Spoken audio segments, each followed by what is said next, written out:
உண்டாக்குகிறவர்களை நீ நம்பக்கூடாது. அல்லேலூயா. எத்தனை பேர் விசுவாசிக்கிறேன்? பக்கத்துல பார்த்து சொல்லுங்க, நான் உண்டாக்கினவரை மாத்திரம் விசுவாசிக்கிறேன். இந்த உலகத்தில் என்னை உதறி விடுகிறவனை நான் எந்த நாளும் நம்புவதில்லை. அல்லேலூயா. உண்டாக்கினவரை நீ பிடித்து கொள்ள வேண்டும். இந்த உலகத்தில் எதெல்லாம் உதற வேண்டுமோ அதை உதறிவிட வேண்டும்.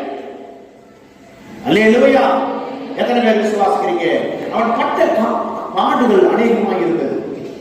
ஆண்டவருடைய தரிசனத்தை நிறைவேற்ற வேண்டும் என்றுதான் முதலாவது அவன் எதற்கு மரிக்கிறான்? பாவத்துக்கு அவன் மரிக்கிறான். வாலிப பிராயத்துல அவனுக்கு 25-26 வயது இருக்கும்போது பாவம் வருது. அந்த சூழ்நிலையில அவன் விட்டு வஸ்திரத்தை ஓட ஆரம்பிக்கிறான். எத்தனை பேர் இன்றைக்கு அநேக வாலிப பிள்ளைகளுக்கு